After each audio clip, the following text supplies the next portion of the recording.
All right, everyone, come on in, come on in, come on and get settled. We're so excited. See, I'm trying to be prompt today. Make sure we start on time because we want to be mindful of Carlos's schedule. He's very busy executive, so we want to make sure that whatever he's working on at GSK, he can get back to it promptly. So again, thank you all for joining us. We have, I did my introductions for the ladies, so I have to do it for Carlos too. The amazing, the phenomenal, the stupendous, the handsome, the hardworking, the brilliant, the sophisticated. Carlos Santiago is here from GSK. He's going to tell us a little bit about himself and a little bit about GSK. And then we want you to go to the GSK booth. Okay, this is why we're all here. So we love sharing this information, but the most important thing is to go to those booths, right? Carlos wants you to go look at those jobs. Carlos may have some jobs, so you need to go over to those booths. So I'm going to turn it over to Carlos so he has his full time. And with that, I'll say, Carlos, take it away. Thank you, Erica, for that very kind and warm introduction. I also want to thank everyone for inviting me and letting me to be here and share a little bit about my experience. So let me look for my screen so I can share quickly. And Eric, I'll need you to confirm whether you can see it. You see that? Are you able to see where it says sharing? Yeah, I'm at the window. Let's do. I'm not seeing the window I'm trying to share at the moment, but before in the test it worked. So let me give 1 sec. Let me stop for a second. Window. You don't see it? No. Okay. I don't see. You can send. I'm gonna share my star screen, and it's just easier. Okay. There you know if you can see that. We can see it. Perfect. So the one downside to this is I can't see anyone. But I'll talk through this and then I'll kind of bring this down. So I wanted to take everyone through my career journey in the last 19 years, right? I would say 19 years since I graduated college. So I'm an engineer by training, electrical engineer, and I did a master's in business. I'm originally from Puerto Rico. So I live now in North Carolina, but we'll talk a little bit about all the places I've been. I'm currently a vice president for R&D engineering services. So what I do, what my team does in particular, is we look after all the facilities that R&D has globally, and they can be in places like Germany, Spain, United Kingdom, US, Brazil, Argentina, Italy, Belgium, right? So my team looks after anything to do with facilities engineering and capital projects to support the R&D business operations at those sites. So it's a very important job. I'm very proud of my team. We do a lot of things to support the science. So that's what gets me excited every day is our team's ability, my ability to impact the way in which GSK is going to get medicines and vaccines and treatments for patients over the next few years. Now, if you kind of think about it, when I was in college and I graduated, I didn't see this as a role, right? I didn't think I wanted to be an engineering leader. That much I knew. What that engineering leader would be, I didn't know. So I think a lot of it has to do, and I'll talk a little bit about it, is our journey. And sometimes our journey is not linear. Many people want, progression and they see it as one step after the other, but it's actually like a winding road, like I have it here. So I started, for example, in GSK in 2006, right after graduation.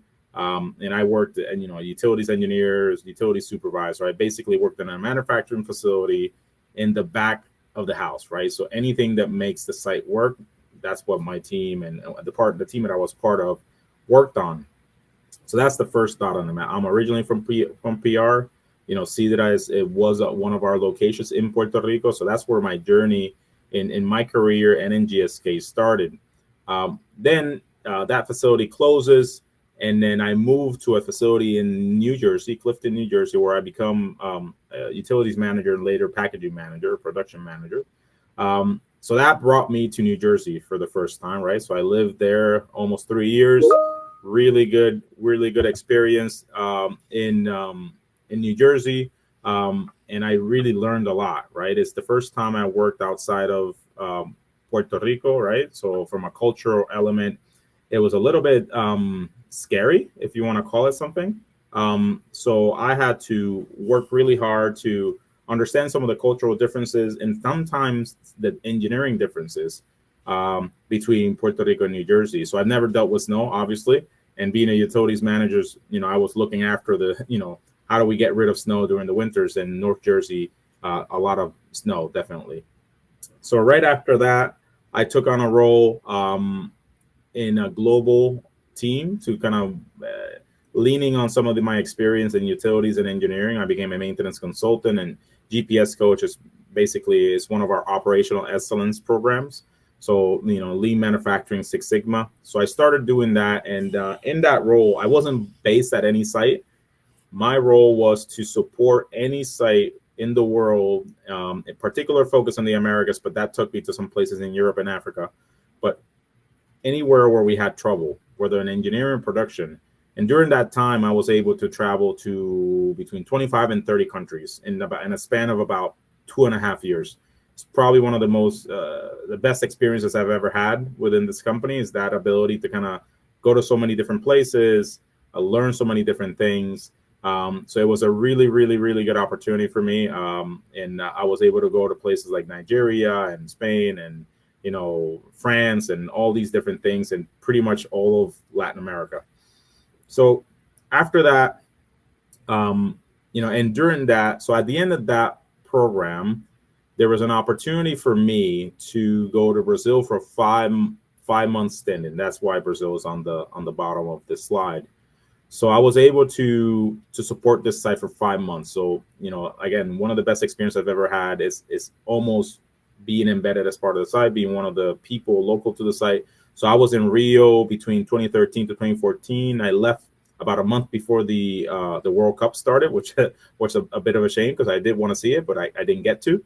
But I was there for 5 months, and it was really, really good working with the team. So that was another experience that I got along the way that will help me shape in terms of, the cultural IQ and some of the different things that you have to develop as a leader in this world. And as part of that, I moved to North Carolina, right? So that's why North Carolina is on the map.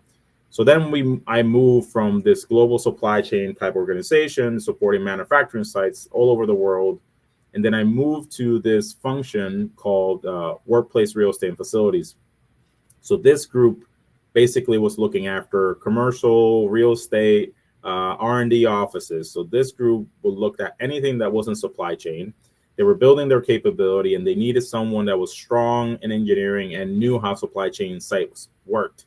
So I was called. I applied for the role, and I took a couple of roles in that space within 4 years to kind of lead the engineering team and also lead a site here in North Carolina.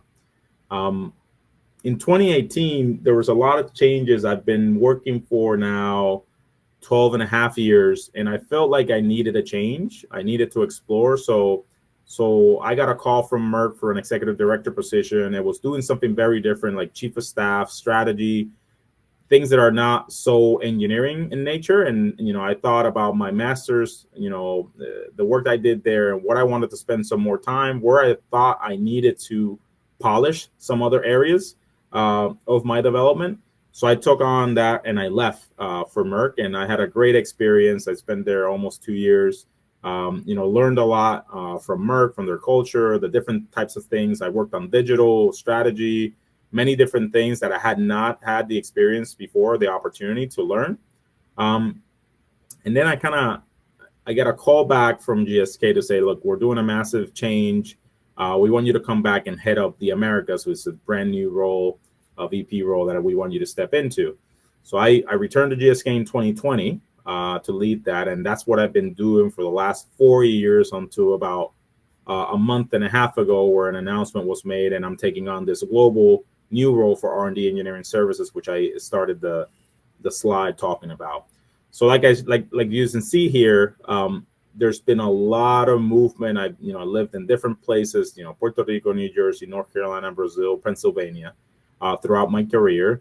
I've been to now about 40 countries in my travels, supporting different roles.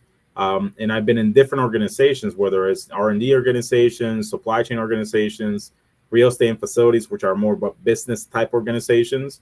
And along the way, what I've been able to do is bring my technical expertise as an engineer and my critical thinking, and then try to apply it into a business setting, and become what I've always told all the people that I mentor is you need to become a business engineer, not just an engineer, right? So that's the kind of thing that I've been doing over the last, 19 years, which I'm very proud of. Some of the other things I want to call out is, I do a lot of work, and it's not reflected on DEI. So I've led ERGs. I've been executive sponsor for ERGs, sat on race and ethnicity councils, charitable contributions committees. So I'm very passionate inside and outside of GSK doing that work. So that's something that is near and dear to my heart, and I spend a lot of time on it. Some of the other things, right, and you can see it at both sides of the road, right? A lot of what I'm able to accomplish, I can only accomplish based on the people that support me and around me, that love me, and that keep me going, and some of the things that define me. So if I think about who I am, right? So I consider myself a leader, a world traveler. I love traveling. I am from Puerto Rico. I am actually the first engineer in my family, which I'm very proud of. And I'm a son, brother, husband, father, and uncle. And you can see on the right, pictures of my kids or my pets or, my niece and my parents. So this is a lot of what I do. Everything I do, that they're my motivation, because I want to make sure I'm doing everything and anything that will make them proud of the work I'm doing. So this is a lot of the time where I spend, whether I spend is speaking in conferences like these, talking to young engineers, young professionals, to share my story about how I got to where I am and everything I did along the way, as well as spending time in different organizations supporting nonprofits, right? So I think this is something that when you put it all together, right, we're all, science backgrounds or engineering backgrounds, but these are all the pieces of the puzzle that complete us as professionals, and to be quite honest, as good human beings, that you need to pull to make sure that you're the full package, right? What are all these different things that you're doing around your development, around your personal life, around the impact that you have in the community, not just what you can do as a professional. So that's all I wanted to share on this, and I'll pause because I'm sure there'll be a number of questions. All right. Put your questions in. I'm not getting feedback. I don't know where I'm getting feedback. Put your questions in the comment area. I know you all have some wonderful questions. I have lots of questions I put in there. Business engineer. Carlos, I never thought about that. I have an MBA as well. And I will tell a quick story. I had a manager many years ago who was also a chemical engineer. And he had an MBA. And he had me doing mathematical models. I was in sales and business development just because I wanted to be. I hadn't had that background. I just wanted to do it. And I was doing the work, and I mean, I'm not dumb, so I know what an interest rate is, and I knew some financial concepts. And he said, finance is the language of business, and if you don't know finance, you're just sticking numbers in those cells. And he was right. I was just sticking numbers in the cells. So I took I call it finance for dummies, but it's actually called financial management for non-financial managers. A lot of schools have them. I didn't know at the time that was how they lure you into the MBA program. I thought, oh, this is really great. Next thing I knew, I was getting an MBA. How did this happen? And I'm so glad I did that, because as engineers in particular, because I'm an engineer, so I only speak about engineers. I won't scientists. You tell me if this is the same for you. We're so we don't think about the legal team and the supply chain folks and the marketing and the sales folks, because we don't frequently interact with them. And so engineering, and it's wonderful. I would never, say anything bad about engineering. But if you think about the hierarchy in an organization, as an engineer, you're only going to go so far if you're only doing pure engineering work, right? If you're not going to ever transition, because that's where the leadership jobs are on the commercial side, right? Doesn't mean that you have to go into sales. Doesn't mean you have to be a finance person or accountant. But if you don't have that breadth of understanding of how your organization makes money, you're going to be limited on the types of jobs, right? Even a VP of pure engineering probably is not going to be CEO one day unless they make that shift over to the commercial side. So you got to get that experience. I know a lot of us are introverts, so dealing with people is not necessarily top on our list, but that is how you get into leadership. That's how you make an impact in an organization. So I encourage those folks who may have been like me. You don't have to get an MBA, although it was life-changing for me. I encourage you all to understand that one of the speakers says, listen to the earnings report. I was like, wow, I never did that. That's, good information. I review the earnings report every quarter when they come out from GSK, and then I talk to my team about them. Mm-hmm. And you're right. I think in this term of business engineer, I've been kind of saying it for a few years. The reality is, when engineers graduate, they'll tell you, right? I'm an electrical engineer. I'm a mechanical engineer. Mm-hmm. If you heard me when I said I'm an engineer by training, right? I didn't say I'd later added electrical, but because the reality is, once you start in the workforce, you're just an engineer, right? And engineers are there to learn fast and solve problems, right? That's kind of how we've been raised through college, and it's the way that our brains are wired. Mm-hmm. But the reality is, when you get into a corporate setting, the problem is bigger, right? Mm-hmm. Not everything needs an engineering solution. It just needs a business solution. That's right. And I think a lot of the times engineers get stuck, right? And this is the piece where I focus with my team quite a bit on the softer skills, right? So leadership, finances, business acumen, those type of things, how to speak, executive presentations, how to speak to others, right? The reality is, most of the time, in my role, I'm presenting to non-engineers. Mm-hmm. I can't put all this engineering, technical stuff that they're not going to get. I need to present it in a way that gets the outcome that I'm looking for, which is, either funding for my project or whatever. Exactly. So I think a lot of the times that's the struggle. And you're right. The difference in moving up the career ladder for engineers, it has a lot to do with their ability to adapt to the corporate setting in terms of all the other elements that you need to be able to be successful. Exactly. Some of us go into these STEM fields to hide, right? Oh, I'm going to get a lab job so no one will bother me, right? So, if you're an introvert, that's powerful too. Introverts, I don't know what I am. I think I'm an introvert, but then people are like, you're not an introvert, because they don't know the true meaning. Introvert just means where you get your energy from. It doesn't mean that you're shy, right? Of course. But for those folks who are, especially because you're getting a little long in the tooth, right? Carlos and I cannot be climbing up on tanks anymore. Okay. Those days are gone. I don't know. Maybe Carlos still wants to get out there. I don't. But I think when you start getting, certainly 10, 15 years into your career, the expectation is that you're going to move into leadership. And if you haven't done the personal development where you can have a conversation, where you can have a 30-second elevator pitch, where you can have these things, business, reading the Wall Street Journal or online business is free, right? You don't have to have training to do that. You can educate yourself so that you're in a position to be considered. We get a lot of questions of, how do I get sponsored? And I was like, you can put yourself in a situation where you can be around folks who may want to sponsor you, but there's nothing you can do to force someone to sponsor you. But you want to be prepared and ready, and you want to be attractive to people who are looking to sponsor, or maybe they're not looking, but they say that doggone Carlos is something else. And that's what I think. I don't know what it is about you, Carlos, because you are an engineer. I don't feel like I am an engineer, but you're an engineer. If we had to turn you loose right now, you would go do some engineering work, right? You're executive, but you still have that in you. I think I have lost that, but you have to show that you also know the business side. You can understand those concepts. You understand the world does not stop and end at the engineering department. And so that's so important. But I think you had something extra because we don't see engineers get to VP level very, very often. So it's something, I don't know, maybe, I don't know if you know what it is, or about you. Yeah, I don't think there's anything necessarily special. I think everyone has it. But I have been very driven, and I've taken charge of my own development. So to your point, I haven't waited for someone to sponsor me or mentor me or coach me. Mm-hmm. Every time I've needed a coach, I've asked for a coach or a mentor.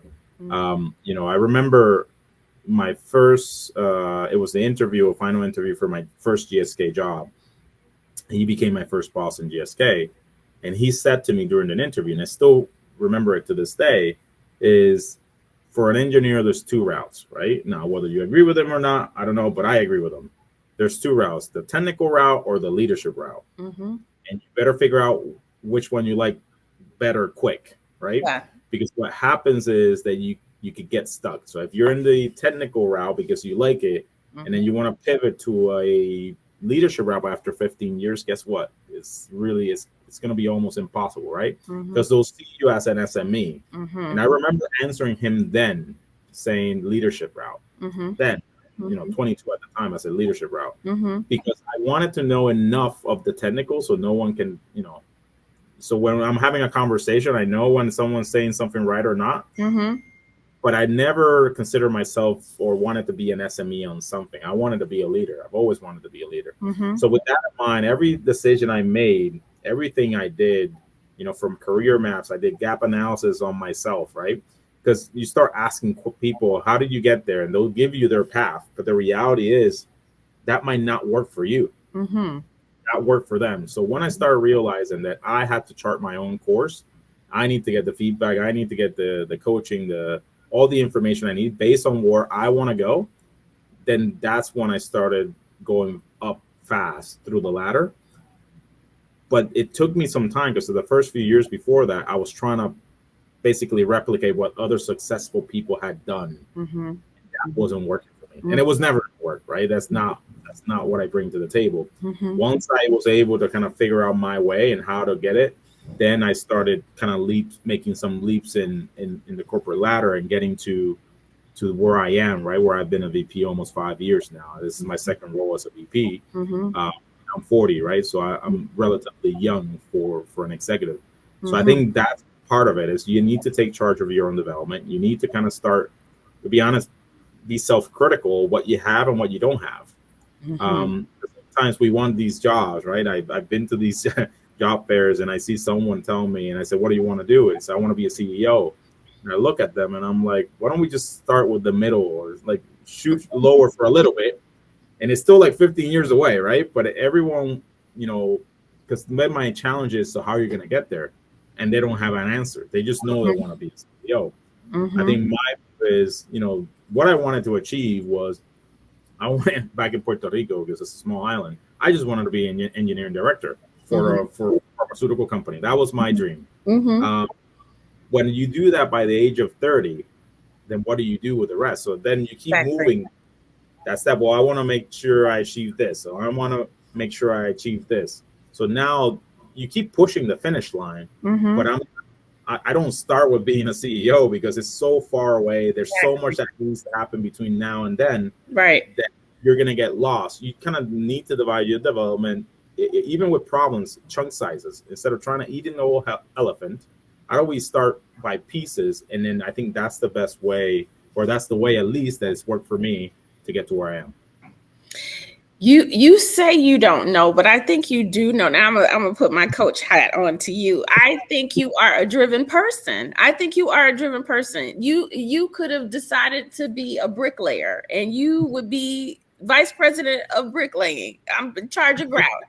So you have that in you. That's in your personality. I bet you if I asked your family members, they would say, yes, he's very driven. And I think, like I said, it's not contrary to being an engineer.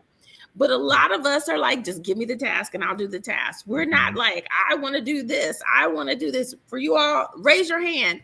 Raise your hand or say, yes, I always wanted to be a leader. I'm going to be honest. I've never thought of it that way. And I think a lot of us are that way. But you have that. Two things you have, Carlos. I feel like I'm giving you information. I am older than you. Oh, it's good. It's good. I'm older than you, so I'm allowed. The other thing you have, Carlos, which you know, but you really should know, is a strong family support system. So listen, does it mean that your family doesn't argue and fight? Of course not. That's what families do. But there's so many folks who have chaotic home lives, or, oh my gosh, I'm taking care of this, I'm doing this. And when you are free to know that, yeah, these things happen, I can go out and be a leader, then, that. But when you're like, oh, and that's what a lot of us, especially as women, because we're typically the caregiver, if you can't like compartmentalize, okay, I got to get this stuff at work done. This is chaos at home. This chaos at home. So I'm gonna have to do that when I get back to the house. But if you don't have that support system and don't have a way to get that from someone else, your colleagues, your friends, a professional organization, that's hard to reach for the stars, right? Because your head, I was trying to survive. So I think that's important. I've often wondered for the folks who are like, I just put my head and work down. And then you look, right? They came from a fluent family. They lived in an environment where all these things were available to them. They went to Ivy League schools. And I'm like, you just think this just happened just because there were so many factors that allowed you to be great. And the rest of us, if we're lacking in those, it's a struggle. So I'm seeing, yes, I see some folks, leadership. That was my question. Who thought they were going to be leaders early in their career? Say yes, yes, yes. Oh, some confident ladies on here. Carlos, you have some more comments? Yeah. So I think, it's an interesting on family, right? You're completely correct. The amount of time I spent not home. I got 3 kids, right? I got 3 kids, my wife and my dog, right? So, and they all miss me in different ways, right? So I spent about 50% of my time not home. So, and like I said, that's not for everyone, right? So this is the kind of thing that as you're going in your journey to figure out what you want and where you want to be, you need to be clear on what you're willing to sacrifice. Period. And that's straight talk, right? You need to be really clear. So there's things that I'm willing, not necessarily willing to sacrifice, but I can live with sacrificing as long as I got my team, which is my family, aligned with me. So believe me, I missed a lot of swim meets, a lot of baseball and softball games, birthdays, right? But when I am home, I try to make the most out of it, right? So when I'm home, I'm present, right? I'm spending the time, the energy, and I make sure they know the reason why I'm not home during that time and what I'm doing for them, right? But you're right. My kids will grow up with a privilege that I didn't have, right? It's a reality. And that's kind of where I push them to say, look, I didn't grow up with this, but you're going to grow with it. You can't, you need to make the most out of it, right? Because a lot of people don't have it. And for some of us, in particular, my wife and I, my wife is also an engineer. We had to fight to where we are, right? And it will be easier for my kids, no doubt about it. Now, they're still great students. They're killing it in school. But I keep saying that's not enough because I was killing it in school and I didn't have half the advantages you have. So here we go. So it's one of those things where it's hard, but you need to have, a contract or an agreement with your family because you're going to be missing and they understand why. And like I said, if that's something that people are not willing to do, then that's fine. Then you need to know that, right? As you develop your development plan, right, and your career path, you know what limitations you have. So then when someone approaches you about a role, you know what to answer, right? You know to say, look, I can take on site-based role. I can't do travel or more than X% of travel. You need to have all these numbers, all this information in your head, be very clear. So when the opportunity does present itself, when you're with me in an elevator and I ask you, hey, where do you want to go, Erica? What do you want to do? You have an answer for me. Because if we're in that elevator by chance and I so happen to ask you, what do you want to do? And I've done it a few times with people on my team. I have 120 something people on my team. Sometimes they struggle. They're like, I don't. I said, you can't prep for my meeting. You need to prep for any moment I'm going to ask you. And then the moment you tell me, I'm like, I didn't know you like that. I didn't know you wanted to do that. And, next month they're doing a project or they're doing something different because I just found out they had that background or they had the interest or all that. But if you struggle to kind of articulate what you want, all you're saying is, well, I think I deserve a promotion, or I think I should be a director, or I think, this is what I need, or this is what I want, without telling me why, or what's the driver. Is it the title, or is it the job? Is it leading people? Is it the scope of the job, right? To me, I've never talked in my career about grades, right? Or pay grades or anything like that. It's always been about the role, the scope, what I want to do. And when I was doing my previous role and I was looking to move on to something else, I always said I want a global role, right? I want a bigger team across multiple countries, right? I want to have significant impact. I want to have X amount of operating budget, X amount of capital budget. These were my metrics, right? And that's and when I built a relationship with someone over 2 years, 2 years. In the first meeting I had with that person, he's the head of engineering for the company. He says, I like you. I think you're good. I don't have anything for you right now. Mm-hmm. Let's keep talking. So 2 years of nurturing a relationship, speaking with that person, working, continue to deliver because I still need to do my job. Mm-hmm. And then 2 years later, he comes to me and said, I got something for you. And I think you're going to like it because he knows what I've been saying. It's been the same things I've been repeating. He knows my skill set. He knows what I can do because I've been delivering. And then he's like, here's the prize. This is the job, right? So I think that's the piece around it, right? It's not easy. It's not quick. It's not quick. Mm-hmm.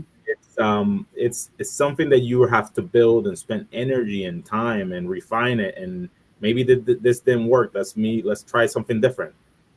But one of the things I do very, very well is manage relationships. I have a very extensive network. I manage a lot of relationships. I speak with them. I understand. I'm very connected to what's happening to the company. Mm-hmm. So that my name moves around, right? So that my name is known, and that will help the moment that opportunities come up. Say, oh, what about, to your point earlier, what about Carlos? Have we thought about him for that role? I think that's the kind of thing that you need to do in your development, whether you're young or in mid-career or experience. That's the kind of thing that if you're not doing, you need to start doing. I just figured out who you are, Carlos. You are the person that you better do your presentation before Carlos does his. Because his is you're not going to want to go after Carlos. I now know who you are. I had someone, he was flawless. He was smart. He was handsome. He was hardworking. He was all those things. His presentations were perfection. He had rockets going off. And then people would be like, I don't, how can I live up to Craig? I wonder where Craig is. But you are Craig. I just figured out you are Craig. You got a lot of things going on. You're not perfect. You're not perfect. No one is. No one is. But I just figured out you got a lot of good things. That's why you're so successful at such a young age. 40. My gosh, I couldn't have dreamt of being a VP at 40. But that's who you are. And I hope in 20 years or whenever it is you decide to go sit down, that you continue sharing this information because you have a lot of great information. It's not just who you are. That's who you are. But I don't see leaders sharing this type of information. They're going to, you got to work hard. You got to, stay late. There's so much that goes into it. And as an engineer or a scientist, no, give me the steps. I want 1, 2, 3, 4, 5, 6. That's what I want. And that's what you, I think, are able to communicate. And that's wonderful. We do have some questions, but I just want to get as much information from you as we can. And I want to say to some of the comments are similar. This is what I know about corporate America, pharma certainly in particular. There's a mindset, I'm not judging, there's a mindset that we only want the best and the brightest. We want the most brilliant people ever.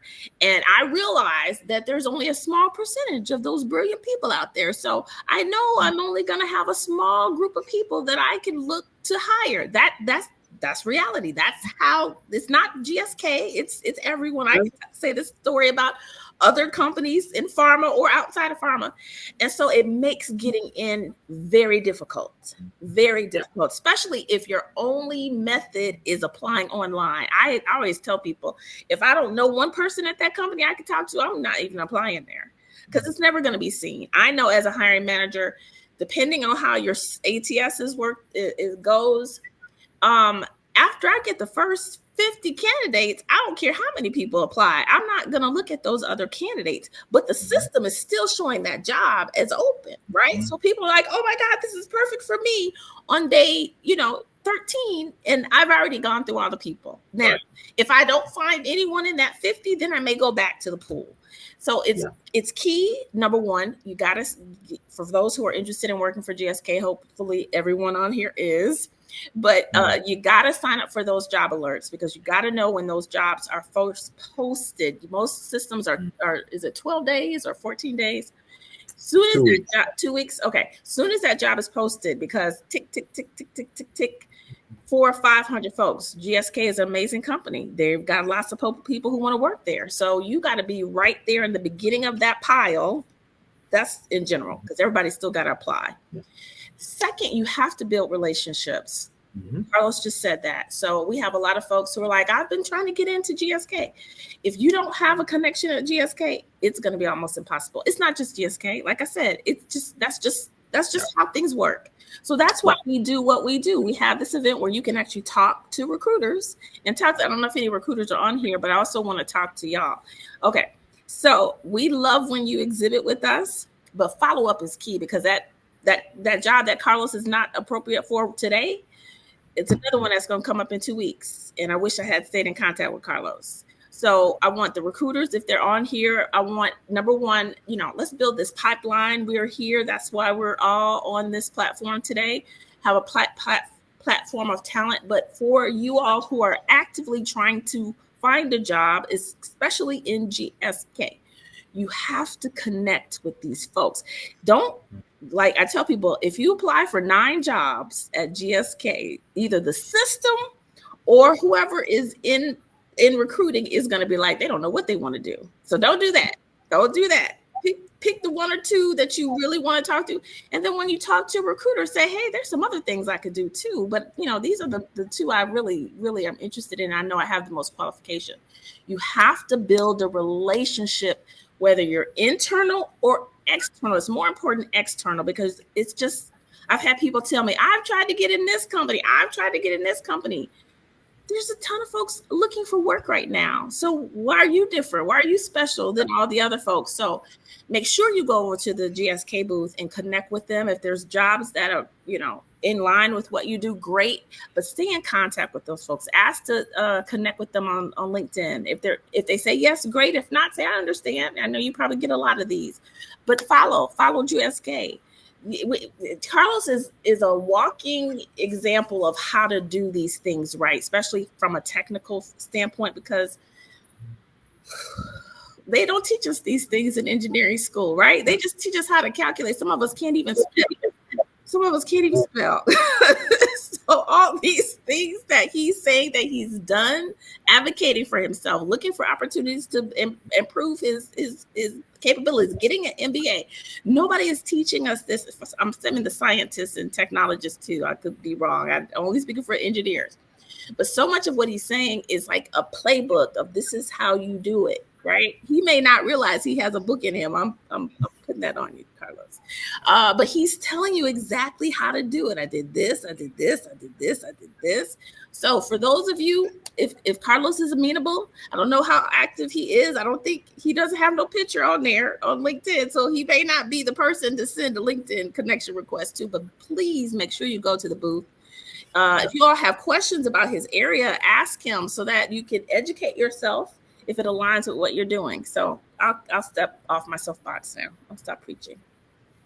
Carlos. Do you have any questions, Erica? Huh? Do we have any questions from anyone? A ton of questions who are people are trying to figure out how to get in GSK. So what would you say to someone who, besides what I just said, what is GSK looking for? What is something, if they see that, they're going to call you back. What are some things that you can give people advice about trying to get into GSK? I think what I've seen, right? So right now we're doing a bit of recruiting. We're wrapping it up, but what I've seen in my experience is most people will take their resume that they have built, like they have one resume, and then they see a job that they believe they can do. They read it, they believe they can do it, and they apply. The reality is most of these companies, they use AI, right? And keyword searches, right? And similar to LinkedIn, similar to all these companies where LinkedIn will say, hey, you match 70% of this job profile. Mm-hmm. Every company is using tools like that. So only the resumes that are hitting a certain amount of hit rate, right, are moving to the top of the pile, to your point, right? So I had a role where I had 150 people apply. I didn't review 150. I just reviewed the 30 that hit that criteria. So my advice is when you're looking at a role, right, adjust the resume to that role in the sense of if it's around procurement, contract management, and all that, try to make sure you highlight that in your experience if you have it, right? Obviously, if you have it. If you have technical, deep engineering experience, then adjust your resume for that. So I have 2 or 3 versions of my resume, right? Depending on the type of job I'm applying to. And when I see a role, I take that resume and start adjusting some of the things to ensure I look at the job description, I look at what I know I've done. How do I highlight these things in the resume? So when it goes in through the system, it hits that required keyword search criteria. Mm-hmm. So at least it gets to the hands of the recruiter. Because if it's not even hitting the keyword search, it's not even getting to the recruiter, let alone the hiring manager. So I think sometimes what I've seen is, and we scattergun, right? So we apply to 9 different roles with the same resume. Mm-hmm. Because we believe we can do the job. And probably you're right, mm-hmm. but your resume isn't saying that you can do that job. Mm-hmm. I think that's the piece that I always tell everyone is, I just had a conversation with someone that was looking to apply to a role. It was explaining to me why he believed he could do the job. But when I looked at his resume, it showed nowhere where he could do it. None. And I kind of called it out. I said, look, if I look at your resume, all your experience is here. But you're applying for a role that's completely over there. So how are you making the jump, right? And, I'm doing it because I want to spend time with him to kind of help him. He's a very young engineer here at GSK. So I'm trying to help him. And I said, there's no way. I don't see the bridge. You need to talk about transferable skills. If you've never been in procurement, but you have enough contract experience in your current job that you want to make the jump to procurement, then you need to call that out.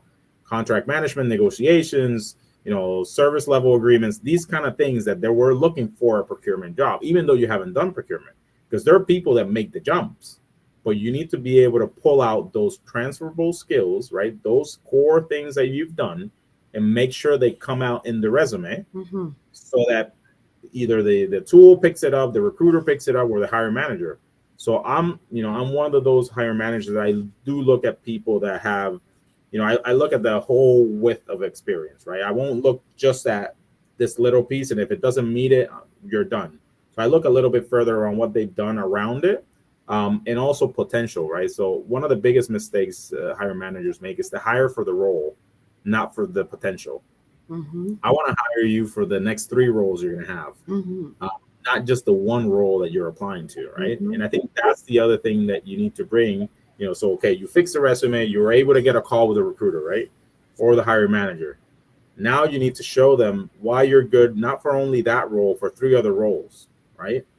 That's the key, because if only you focus on that role, right? Maybe there's 100 people applying, you're not successful. But if you're able to position yourself to do other things with your experience, then they'll call you for a different role. And I had an experience like that about 1.5 years ago, externally, where I applied. I didn't get the role, but the senior vice president stayed in touch with me and called me about a different role that he wanted me for, mm-hmm. right? Because I was able to tell that story and explain that during the interview process. So I think those are the key things. One is kind of before you can even get the interview, and then the second one is once you get the foot in the door, you need to show off, right? Mm-hmm. This is what I can do for this job, but this is all this stuff I can do, so they know, okay, maybe it's not this role, but I'm going to open a second one. I'm going to hire Erica for that one. Mm-hmm. So that's the kind of thing that is going to differentiate you, because the job market is very competitive right now, mm-hmm. right? It's very competitive. So all the companies are fighting for the same talent. All the companies are looking for the same type of people. If you look at engineering, everyone's moving towards, some of the more software engineering, AI, ML, those type of engineering. And where we're struggling, right, is to hire chemical, mechanical, and electrical engineers, which are, some of the more foundational engineering mm-hmm. degrees that are out there. Mm-hmm. Find them, because mm-hmm. most people are going with a software engineering, AML, some of these, data scientists, which are very needed, right? They're very needed. That's some of the jobs of the future. But the reality is, what makes the work that we do go is chemical, mechanical, and electrical engineers. That's right. So I think that's the kind of thing, and if you have that in your pocket, right? Call that out, right? A lot of these companies are looking for that type of talent. So I think that's what I would recommend. And then the other one is networking. You need to connect with the recruiters. So if you're applying to a role, sometimes the recruiters post them directly on LinkedIn. So connect with a recruiter. I know a lot of recruiters in GSK, and they never they if you could reach out to them, they'll answer back, because they're always trying to source candidates either for that role or the other 15 they're handling. Exactly. So I think it's connect with the recruiters, build that relationship, and then try to find an in with someone that's already there. Exactly. I'm currently helping a colleague of mine that is got impacted with a reorganization here at GSK, and because I know the head of engineering for Sanofi and the head of engineering for Merck, I'm able to kind of open the door for him, and the rest is up to him, right? But I can at least say, hey, give this guy a shot, right? Exactly. So I think that's the importance of the network, both internally in the company as well as externally within your field. Exactly. And that's what you're competing against, right? You're competing against Carlos, who knows this person at Sanofi, bringing his friend in, right? If you look, 80% or 70% of the jobs are from people that they know, right? That's a whole nother conversation about recruiters. But they want the path of least resistance. Do you know someone that you trust? Okay, that's half the battle. You say they're good, you're vouching for them. Okay. As opposed to the hundreds of folks that they don't know. No one knows them. No one's advocating. So you're competing. Keep this in mind. Think about this. You're competing against Carlos and his friend, right? Carlos is going to be like, this is a great guy. You got to hire them. Let's talk about it over drinks. Oh, you're going to come over to the house this weekend? That's what you're competing against, right? So you got to make sure that you also know Carlos and his friend at Sanofi, so you can get in there. And I will tell this is something I know I didn't think about when I was applying for jobs, but I was a hiring manager once. And if you could have the job that you're looking at in your resume, and you think as a hiring manager, would you hire yourself for this job based on your resume? Some of us, that resume is like our masterpiece. It's our baby. It's our creation. And we put all these things that we want to tell people, but you have to look at it from the hiring manager's perspective. Right? Is anything on your resume going to jump out and make that hiring manager, because you're looking at it as a hiring, be like, someone call this person right away? Most times it's going to be a no, right? Because we put all these things that we think are important, but the company is looking for something that is going to come and solve their problems. They don't care what you have done unless it impacts what you could do for them. So sometimes we have to look at the perspective of a hiring manager when we're looking at flawless, beautiful, all these things, but is it addressing their need in this role? And so we have to think about that. So that's one thing. They're overwhelmed. So what you want to do, and I see a lot of folks saying, Carlos, I sent you connection request. Carlos probably looks at LinkedIn 3 times a year. So this is what I want you all to do, because Carlos may not, I'm not going to get in trouble with Carlos for sending all of you over there. Okay. He's not going to be mad at me. So this is what I want you to do. If he has time, he may connect, but more than that, follow him, because you don't need his approval to follow, but don't stalk him. Okay. Don't stalk Carlos. Follow him. I want you to follow GSK. And I want you to follow all the recruiters that you connect today. That is the easiest thing. Now, when you follow them, you need to also be paying attention to what they're saying.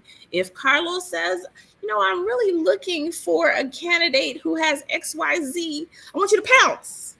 Now, don't harass, but I want you to be like, oh, he was just talking about that. Let me respond. I have those skills. Those are those are the ways that you get in front of people and make a good impression. We like enthusiasm, but we do not like crazy. So if there's any concern that you may be a little bit too boisterous, people are going to get concerned for that. So we want you to say, hey, yeah, I'm doing that too. We want you to have confidence, because that's what's going to get folks' attention, but in a measured way. So if Carlos does not respond back to you to connect with you, that's fine. He has lots of responsibilities, and a family. You got to compete with those two things. So follow him when he's available to post. Follow that, comment, say, hey, I saw you at BWISE. That's going to be more meaningful than waiting on a connection requests to come through. So do that. And for the folks at GSK too, because we want you all, if you want to get into GSK and you have the skills that GSK is looking for, we want you in GSK. I want you in GSK. The more BWISE people I have taking over GSK, the better. That's my goal. Is there to be so many BWISE people? They were like, I had one of our other partners. They were like, oh, we're having a BWISE meeting. I was like, oh, what time is it? I was like, oh no, this is internal. So I was hurt, but I was proud because I was like, man, there's so many of them. They're able to have a BWISE meeting over there. So we want as many of you who want to work for GSK to get over there as possible. So please do those things. Follow Carlos, follow GSK, follow the recruiters you're going to meet today. Just follow everything in any departments. I know we saw there was someone who was asking about clinical research. There are organizations that are focused on clinical research. So be sure to join those organizations and participate. If they have an event in your town or one that you go to, you got to get involved. This is not rocket science. I know Carlos will say it is not rocket science. Some of this is just common sense. If you want to be where the jobs are, then you need to be where the jobs are. You need to be. Carlos sticks out because he raises his hand. This is not a time for being shy and modest. But you've got to be together, right? I have my elevator pitch. If anybody asks me anything, I'm like, I'm Erica Jefferson. I am a social connector. I am focused on integrating women into corporate leadership roles and making sure we bridge this leadership gap for Black women in STEM, and also helping STEM entrepreneurs get the skills and tools that they need in order to be successful. Bam. There you go. Good job. Right? You got to be able to say that in one breath.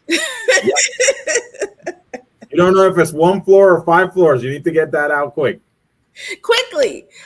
Carlos probably knows, or he is that type of person. I had a president that when we would have our proposals for these $1 million projects, he wanted one piece of paper. That piece of paper was in quadrants, and everything you needed to connect to tell him about this project has to fit in those quadrants. Don't give him 2 pieces of paper. You're going to get it handed right back to you. So Carlos is probably like that too. Get it quickly. I'll apply for a job with Carlos. I want to see how it's like to work for Carlos. Am I gonna be stressed? Or am I gonna have a good time? I think it's gonna be both. The one thing I tell everyone that starts working with me is bullets. I always say bullets, right? So if you're gonna send me an email, right? Because I don't like emails, but if you're gonna send me an email, just a few bullets. Mm-hmm. If I see paragraphs, because if you send me an email, I'm on top of my email. I'm one of those people that I have no emails unread. I will get back to you within a working day or less, right? That's my commitment, because I feel like if you took the time to ask for me for help or reach out, I should answer, right? And I feel disrespectful if I don't answer. But anyways. And you better get back to Carlos in a day or less too.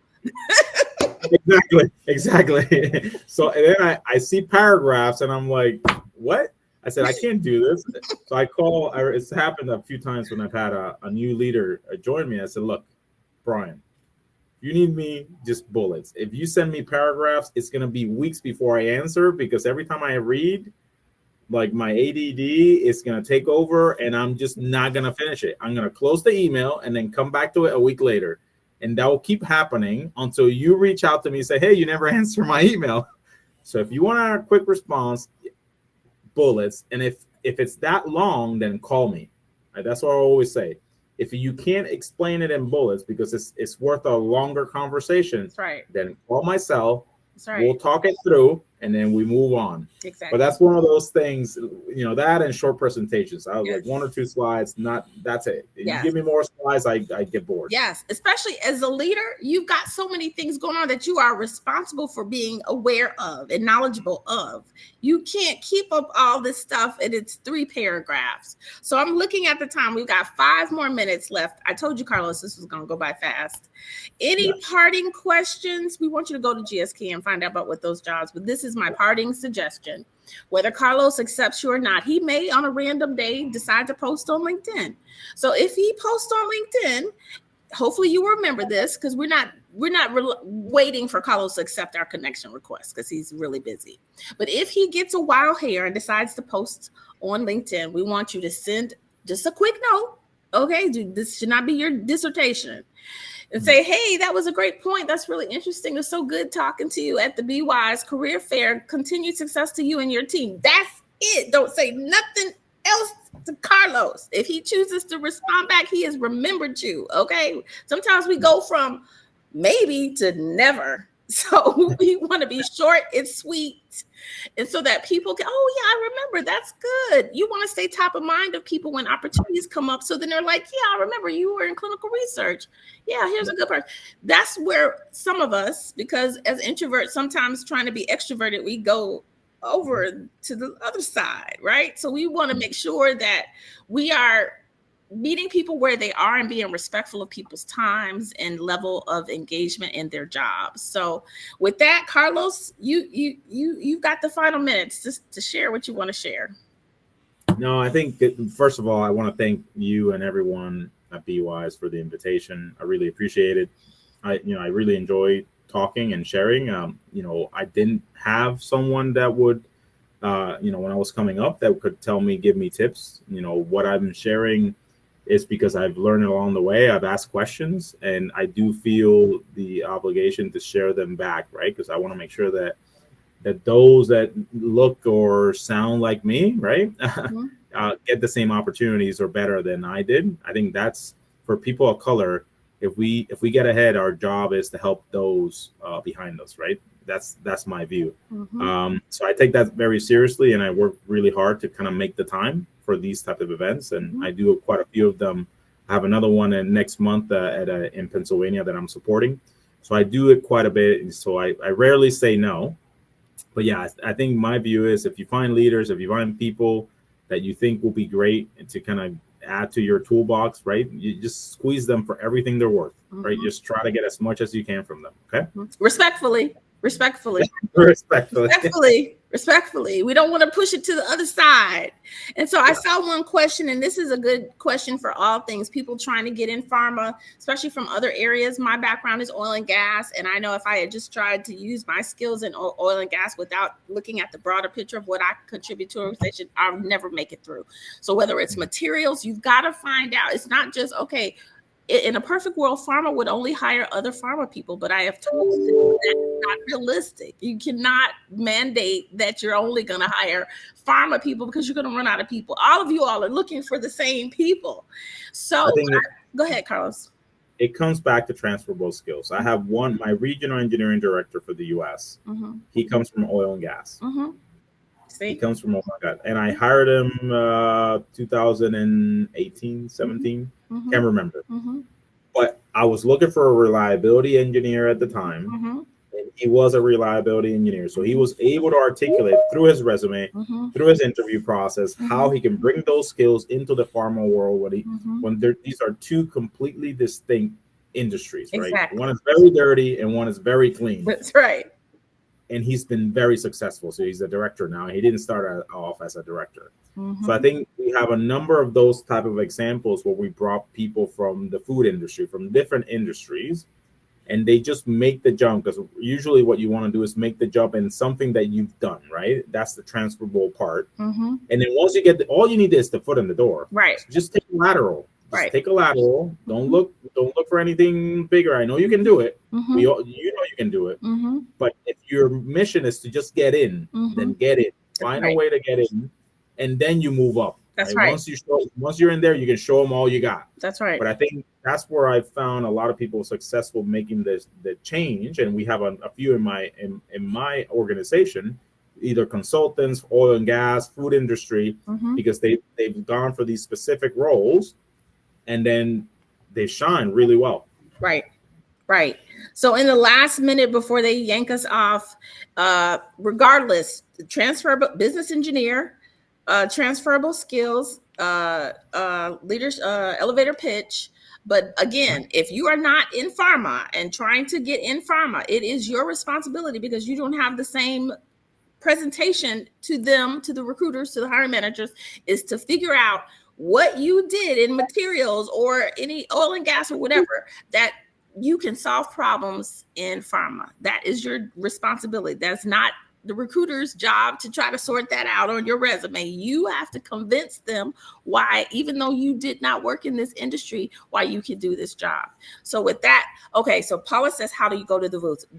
Paula, go back to the lobby and you'll see all the companies there. We have a few more presentations today, but go back to the lobby. It should be at the top of your screen.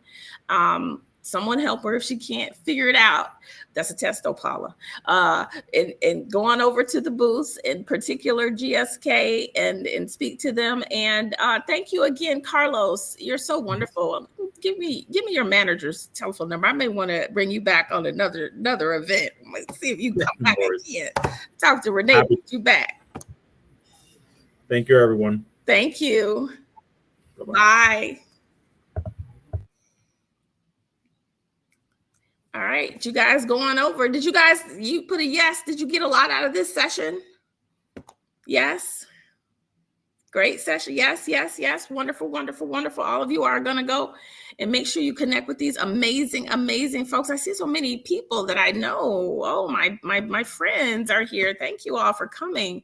I hope you got some good information. I like this session in particular, although all of them are always so good, is because you don't always have a leader telling you, right? They're going to most times give you the work hard and do your best, right? But he's telling you, listen, I had to really hustle out here. I had to go and raise my hand for stuff. So I thought that was really great. So with that, I'm going to give you a minute or two to get your coffee and head on over to the booths. And we are recording this session. So I want to tell people all the all the sessions today are recorded. The most important thing is you go to those booths. The booths allow us to put these on. These are free events to you all, but the exhibitors pay. So if we want to continue to have these free events, we have to support our speakers and our exhibitors. So please go to the exhibitors. I don't care if you're not looking for a job, although you should always be looking. Go and talk to them, introduce yourself. Who knows? You may not think you have a fit in that organization and they may be looking for you.